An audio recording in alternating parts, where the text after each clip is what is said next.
¿Cómo estamos? Bueno, estamos ya sumergidos de lleno, ¿no?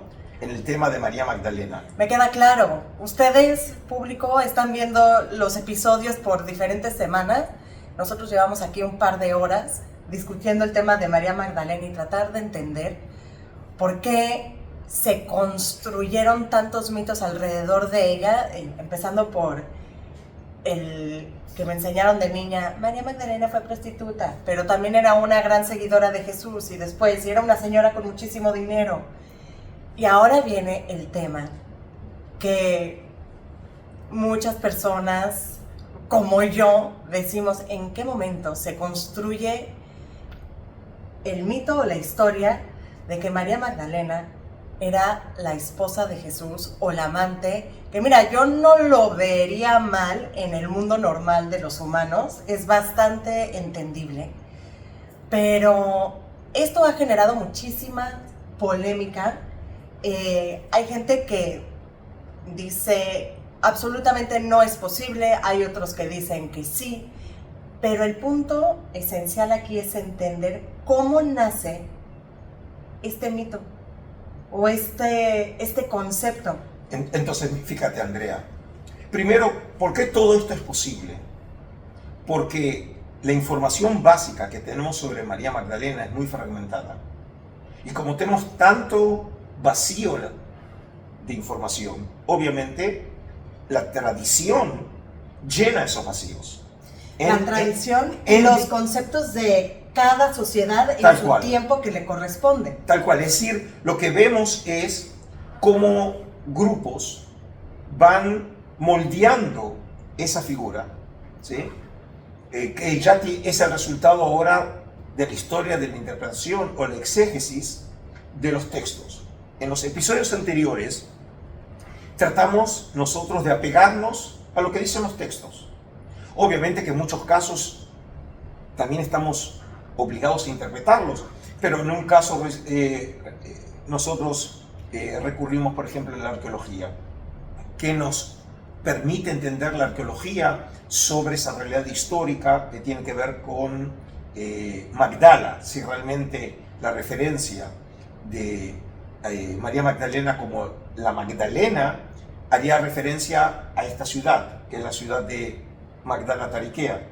Luego vimos de qué manera la figura de María Magdalena es asociada con otras mujeres en la historia de los evangelios, con una mujer anónima en la casa de Simón en Lucas 7, o con otra María, pero en este caso la María, la hermana de Lázaro, de Juan 12, y luego la tradición asocia esas tres Marías, como sucede con Gregorio Magno en el siglo VI, este padre de la iglesia, y la asocia precisamente con el concepto de prostituta.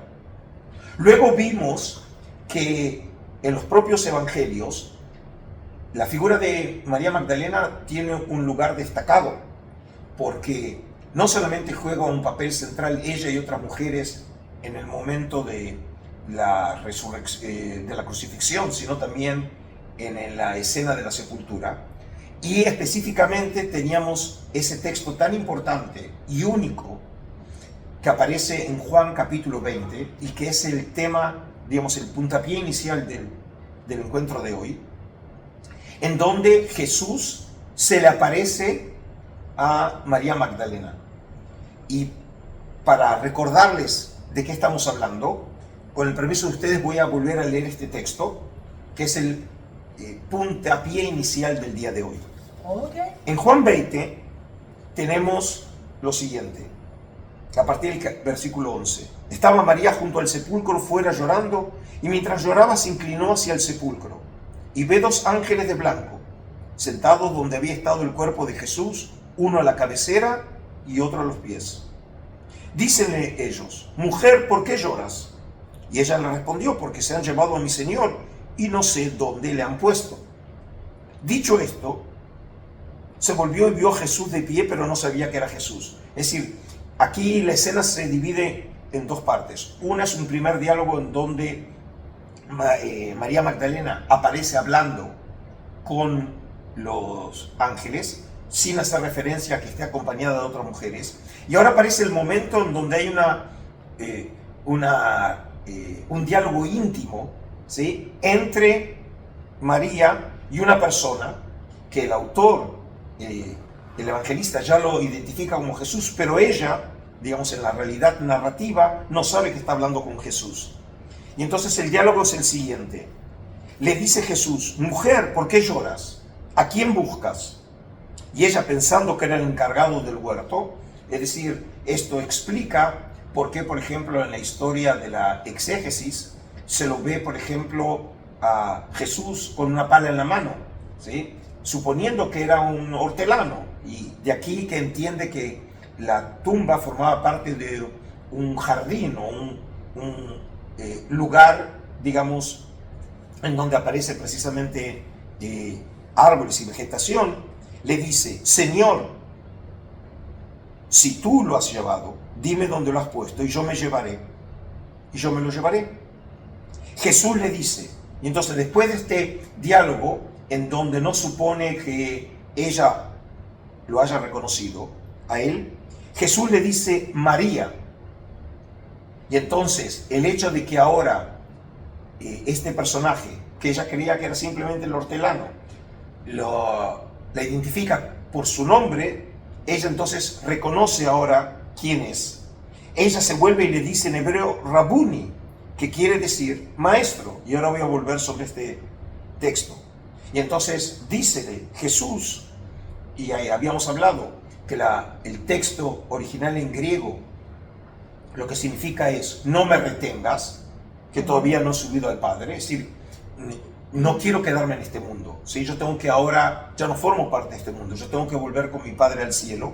Y en la traducción del latín que eternizó esta escena en la Vulgata, noli me tangere, es decir, no me toques, ¿sí?, que todavía no he subido al Padre, pero vete donde mis hermanos y dile: subo a mi Padre y vuestro Padre, a mi Dios y vuestro Dios. Y de aquí vimos esta historia, este tema que nosotros vimos en el último episodio, en donde la función de María Magdalena ahora es llevar esta buena nueva de la resurrección de Jesús a todo el mundo, ¿sí?, y primero comunicándose a los apóstoles. Ahora, ¿por qué dije que esta escena es el puntapié inicial de otra manera de leer la relación entre Jesús y María? Aquí por dos elementos. Una, cuando él le pregunta a ella, Jesús, y le dice: mujer, ¿por qué lloras? La palabra en griego, y hay que recordar, los textos están escritos en griego, es guné. Ahora, guné en griego realmente eso es lo que significa mujer, pero también puede ser entendido en griego como esposa. Y algunos dicen: este texto parece realmente esconder otra relación entre Jesús y María, no solamente aludiendo a su condición de mujer, sino realmente dirigiéndose a ella con el término esposa. Pero es una lectura que en realidad ya presupone las tradiciones tardías sobre la relación amorosa e incluso marital entre ellos, porque el texto no sugiere para nada eso. Y otra manera en que también se entendió en la escena, que aludiría o se podría aludir a partir de esa escena a una relación más cercana, íntima entre Jesús y María, estaría en el término Rabuni. Ahora, realmente en arameo, ¿sí?, el término, como el texto dice, lo que significa es maestro, ¿sí? Es decir, cuando se le dice en los textos a Jesús se lo llama rabbi, no es porque fuera un rabino, todavía no existe la institución del rabinato, ¿sí?, pero es una manera de llamar a alguien con un título honorario, es decir, es mostrándole respeto, ¿sí?, como llamar a uno señor, Okay. es decir, mostrándole respeto. Pero en arameo también se puede traducir ese término como marido. ¿Cómo así? Y entonces, por lo tanto, a pesar de que desde el punto de vista lingüístico se puede traducir, en este contexto en realidad no tiene ningún sentido, porque ¿Acaso el texto sugiere que era el marido de ella? No. Es decir, que en realidad es desvirtuar, tratando de encontrarle, si se quiere, un ancla lingüístico a las ideas que se han desarrollado, o los temas que se han desarrollado acerca de las relaciones entre María y Jesús, que no aparecen en las Escrituras. Ya, es como de verdad estar escarbando y escarbando para ver dónde Para poderlo, puede haber algo Ahí está. que justifique lo que yo quiero decir y sale una nueva teoría, ¿no? Es decir, que los textos realmente leídos, como nos han llegado a nosotros, no sugieren ninguna relación, Claro. ¿sí? Digamos, amorosa entre ellos. Es más, en realidad, en leer así los textos es totalmente desvirtuar a Jesús y a su movimiento. Jesús es, digamos, un jefe, un líder carismático de un grupo de hombres que van de lugar en lugar llevando la buena nueva. Y por lo tanto, el texto evangélico presupone que él es un célibe, pero no por ideología, sino por circunstancias. Es decir, él no está en una realidad en donde pueda tener una familia yendo con una esposa e hijos. Claro. Y la prueba está que los seguidores de Jesús, algunos de ellos ya estaban casados y precisamente dejan a sus familias. Y solo ellos siguen a su maestro. Es decir, el texto del Nuevo Testamento presupone un movimiento de hombres que van de lugar en lugar, sin sus familias. Y por eso es necesario, cuando llegaban a un lugar, que alguien los recibiera, que les diera de comer, que les diera un lugar para dormir, ¿sí? Y esto, por ejemplo, se articula muy bien con otros personajes. Por ejemplo, como Juan el Bautista, que tampoco tiene familia. Tampoco Pablo tiene familia. Es decir, aquí vemos un mundo en donde estos hombres están entregados aquí a una ideología, que es una entrega, en este caso, al mensaje religioso, ¿sí? Jesús adelantando la venida del reino de los cielos. En el caso de Juan el Bautista, siendo un profeta, anunciando el final de los tiempos, y obviamente Pablo, en su carácter de apóstol, que otra vez no tiene ninguna relación de familia, porque está totalmente entregado a Dios. Y entonces, en este sentido, los textos no sugieren para nada la posibilidad de que alguno de estos personajes pueda tener familia. Es decir, que lo que vamos a ver es que frente a lo que fue muy probablemente en la realidad histórica de estos personajes célibes, tenemos cómo la tradición va cambiando el total espíritu de estos personajes. Específicamente, el tema que nos atrapa a nosotros en esta serie es la relación entre María y Jesús. Entonces todo tiene que ver con el historiador que anda buscando justificar un tema que a él le interesa por la realidad que el historiador está viviendo y tratar de leer entre líneas significados que no son obvios. Bueno, lo que sucede, yo diría que lo que sucede es cómo se va modelando. A veces le trato de explicar a mis alumnos, es como si fuera plastilina, ¿sí? Como nosotros lo vamos moldeando y según la manera en que manejemos la plastilina le vamos a ir dando la forma. Lo mismo va a suceder, por ejemplo, con los personajes bíblicos, en este caso específicamente de María Magdalena, es como la tradición lo va modificando. Entonces, ¿cuál es la pregunta ahora que hay que hacernos? Y es, ¿cuándo sucedió ese switch? Exacto. ¿Cuándo empieza a verse de otra manera en las fuentes que nos llegaron a nosotros una imagen diferente de María? Y esto sucede en una literatura que es lo que llamamos la literatura gnóstica. Y aquí tengo que hacer una pequeña explicación. El gnosticismo, que es un término que muchas veces es mal comprendido, comienza como una nueva percepción de la realidad, ya para fines de la época grecorromana. en donde a partir de una nueva idea que es la gnosis, que es un término griego que significa el conocimiento, se van desarrollando nuevas percepciones religiosas en círculos judíos y entre los primeros cristianos, ¿sí?, que luego derivan en una religión de carácter gnóstico, por ejemplo, una corriente gnóstica dentro del cristianismo. Y podemos hablar claramente de un cristianismo gnóstico que se desarrolla entre los siglos III, siglo IV de nuestra era, que finalmente cuando nace la Iglesia, en este caso como religión oficial del Imperio Romano, es vista esta religión o esta orientación cristiana como una herejía. Y eso se debe a que este cristianismo gnóstico desarrolló conceptos totalmente novedosos sobre Jesús, sobre la idea de salvación, sobre el espíritu, sobre el alma. Y en esta nueva relectura de la tradición hay una nueva lectura también de la figura de María Magdalena. Y ahora vamos a ver con qué propósito eso sucede. ¿De qué periodo es esto? Bueno, los materiales que vamos a ver es a partir del siglo III, siglo IV de nuestra era. ¿Sí? Y aquí tenemos específicamente dos materiales que tienen un papel fundamental como testimonio de esta nueva lectura.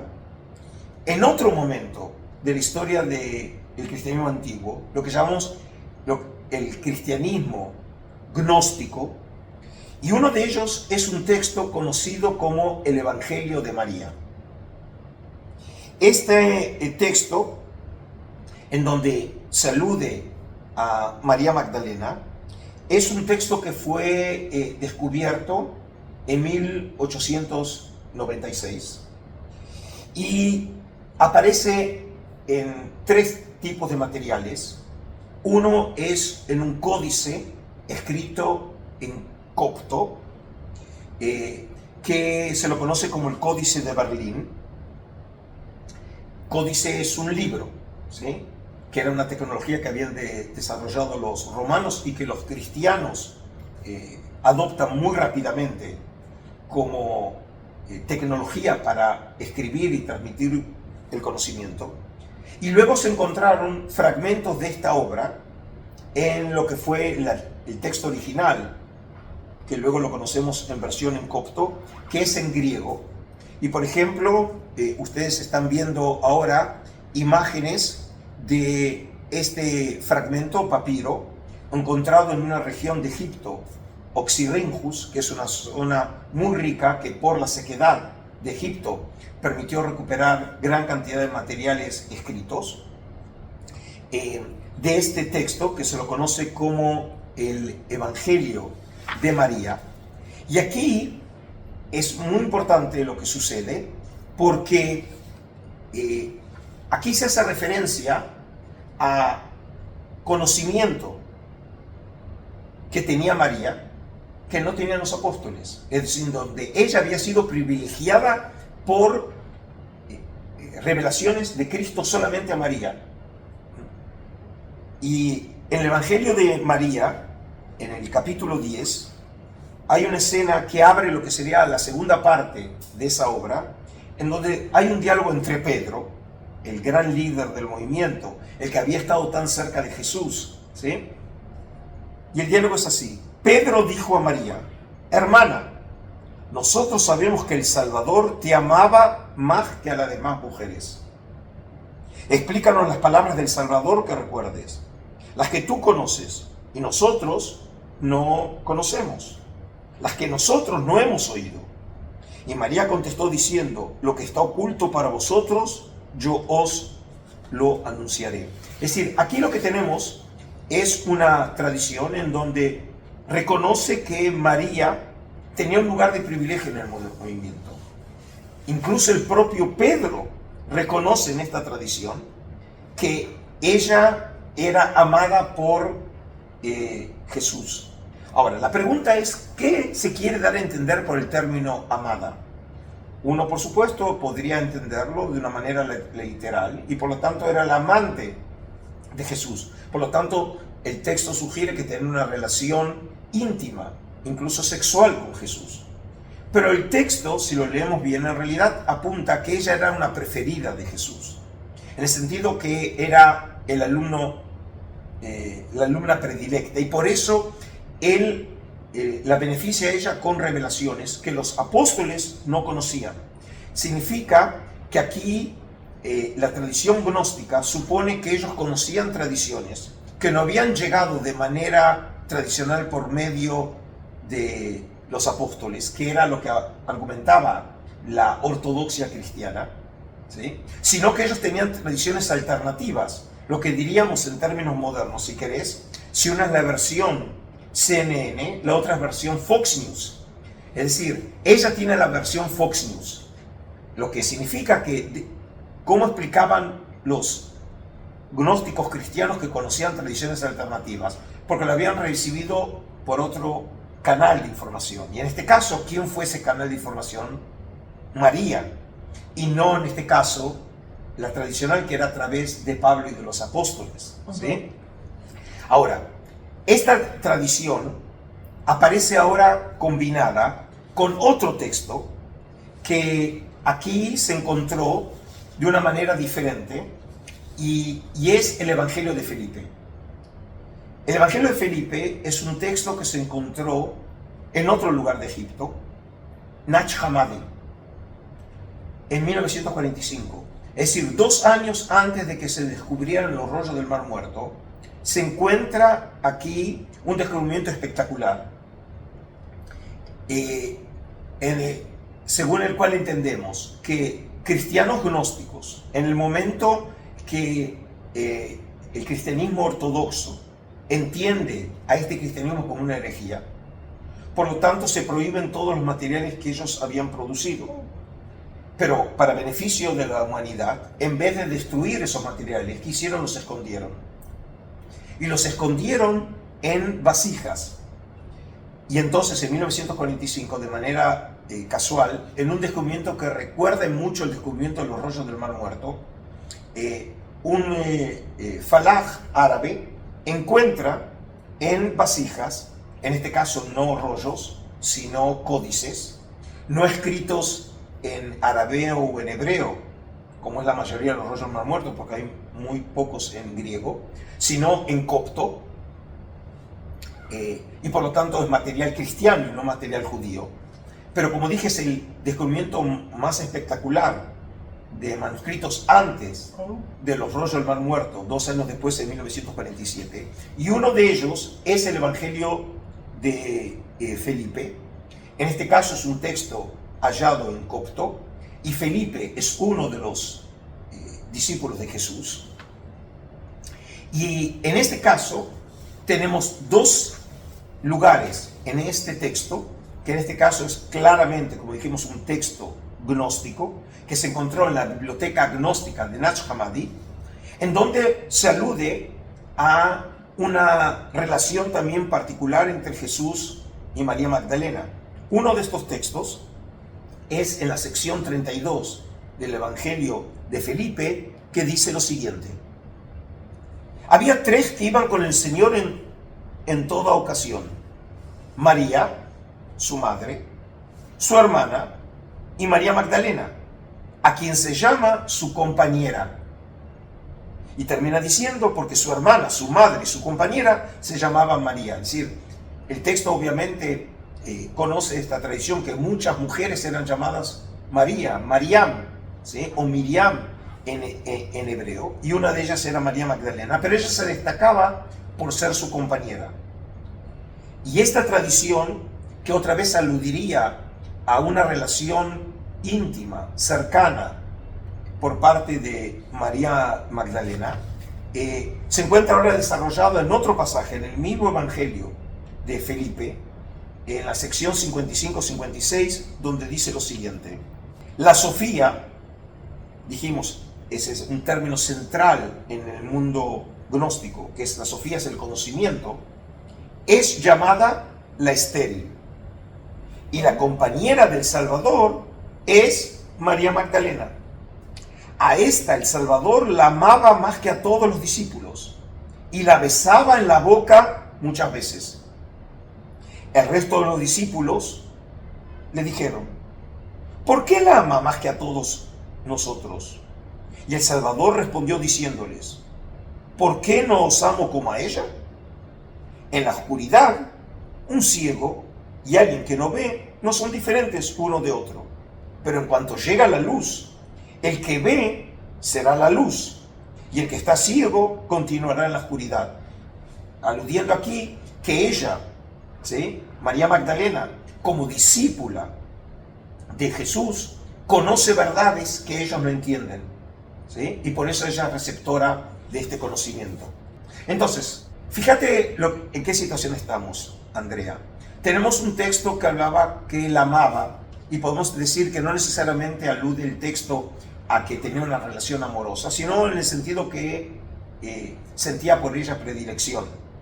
Y luego incluso la llama la compañera, es decir, otra vez llamándola con un título que la distingue del resto de las mujeres que lo siguen. Pero aquí tenemos en el último texto que acabamos de leer algo que obviamente invita a suponer que hay una relación incluso amorosa, cuando dice que la amaba más que a todos los discípulos y la besaba muchas veces en la boca. Ahora, aquí tenemos precisamente un case study en donde cuando se lee un texto antiguo desde una perspectiva cultural diferente, mal comprendemos totalmente el texto. Totalmente. ¿Por qué? Porque nosotros imaginamos, ¿a quién se besa en la boca?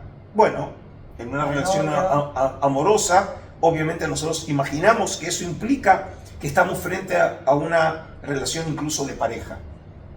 Pero en la antigüedad, y estrictamente en el contexto gnóstico, el besar no significaba para nada una relación amorosa, sino que tenía que ver con un sentido metafórico, con un valor litúrgico en las ceremonias, porque lo que significaba era que se le había concedido a ella un conocimiento que nadie otro había tenido.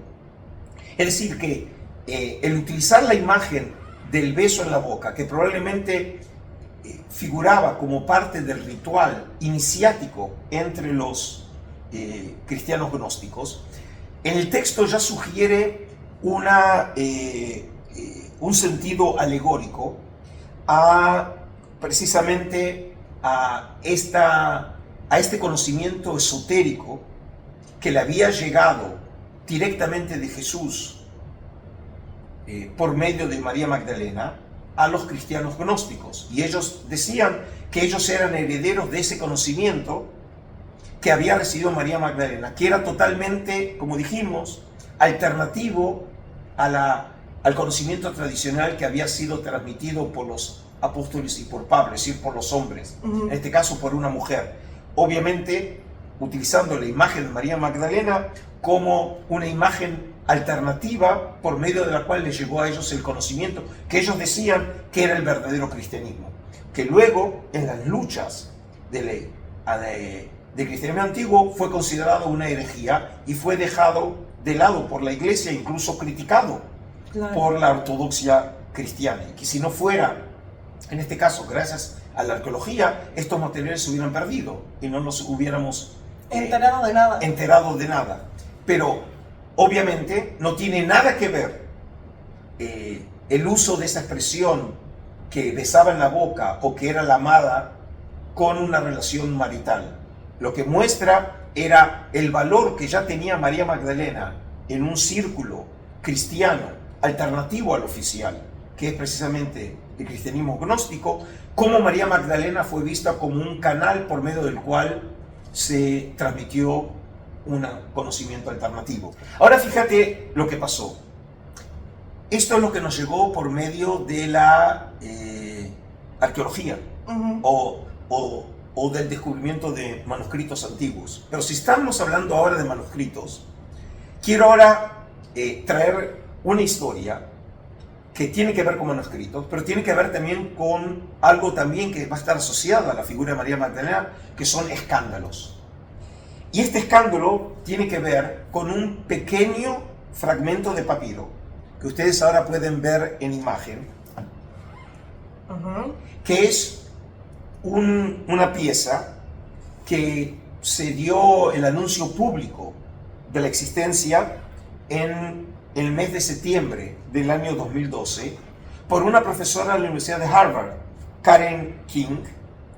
Es un texto, como dije, un fragmento en papiro, escrito en copto, como vimos, materiales de origen gnóstico que nos llegaron también en copto, que es una lengua del antiguo egipcio, pero con caracteres griegos, y en donde en ese texto aparecía una frase específica que decía así: Jesús les dijo, mi esposa.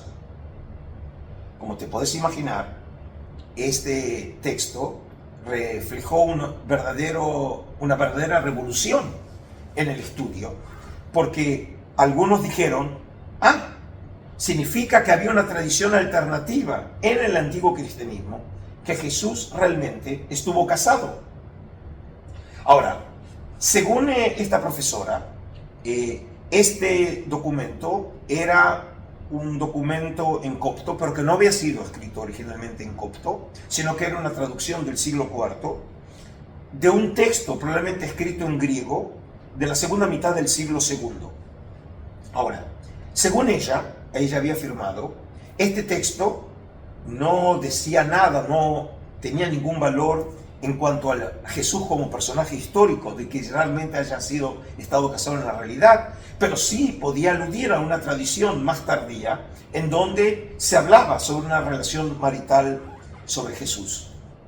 Ahora, este caso es escandaloso porque tiempo después se investigó por medio del carbono 14, se investigó la antigüedad del manuscrito y la conclusión contradecía la opinión de esta profesora de Harvard, porque llegaron a la conclusión que el manuscrito como pieza, ¿sí?, sin hablar ahora del contenido del texto, en realidad es tardío. Es algo así la medición del carbono 14, que es la medición del isótopo, ¿sí?, que permite entender cuándo ese material dejó de ser un material vivo, orgánico, y entonces se empieza a descomponer el isótopo. Sería del siglo VII al siglo IX, es decir, desde la época medieval, y no del siglo IV como ella decía. Y luego, en realidad se llegó a la conclusión, también estudiando ahora el propio lenguaje copto, que en realidad es un texto falso. Es decir, la conclusión que incluso la profesora misma de Harvard aceptó es que el material era un material antiguo, no tan antiguo como ella creía, pero un material antiguo, sobre el cual alguien había garabateado un texto con el propósito precisamente de agregar, si se quiere, aceite, ¿sí?, al fuego, con este tema que había encendido la imaginación de tantas personas sobre una relación amorosa entre Jesús con, obviamente implicada, María Magdalena, que Jesús había tenido una esposa, ¿sí? Y por lo tanto, aquí entramos en un tema que creo que tiene que ver muchísimo con la construcción de este mito cultural sobre la figura de Jesús, ¿sí? Ahora, ¿de dónde viene esta idea de haber querido tomar el tema de Jesús con una esposa? Entonces, como ves, Andrea, a medida que vamos avanzando en el tiempo, la figura de María Magdalena va asumiendo nuevas características. Si empezamos con los evangelios, cuando María Magdalena parece haber ocupado un lugar de privilegio en el movimiento de mujeres que acompañaban a Jesús, e incluso también como una mujer que fue privilegiada con la revelación de Cristo resucitado, incluso con la tarea de anunciar la buena nueva a los mismísimos apóstoles. Luego vemos en una segunda etapa que María Magdalena ahora es transformada en círculos del cristianismo gnóstico como un personaje por medio del cual se transmitieron secretos o revelaciones que no conocían los apóstoles, es decir, la iglesia tradicional, pero que lo conocían los cristianos gnósticos, que habían recibido directamente una tradición alternativa. Y en este caso María Magdalena se transformó en el símbolo de esta nueva revelación como un personaje alternativo por medio del cual transmitir esas revelaciones que, según los cristianos gnósticos, era el verdadero mensaje de Jesús. Y lo que vemos es que luego estos textos fueron luego interpretados en época más reciente como textos que probablemente aludían no solamente a una situación de privilegio por parte de María Magdalena, sino incluso de una relación amorosa con Jesús, y eso realmente merece otro episodio. ¿Te parece? Totalmente. Bueno, nos vemos en un momento, una semana para ustedes, un momento para nosotros. Hasta luego. Chao. Entonces.